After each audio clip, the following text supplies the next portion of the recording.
Here it comes. Here comes a really late Amtrak Texas Eagle 21 train. What in the world is that leading there?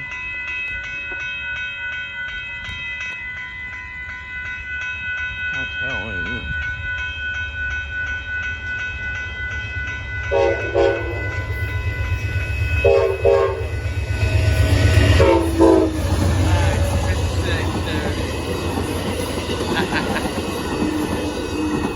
Been waiting for that.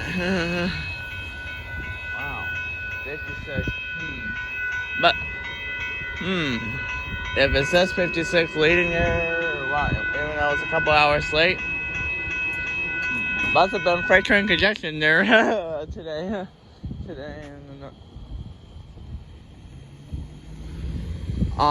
It looks like the train in the siding's gonna sleep, but the car one's not gonna come until like around 10:20 or so. But that's way late for me. I gotta go, but nice show though. Bye bye.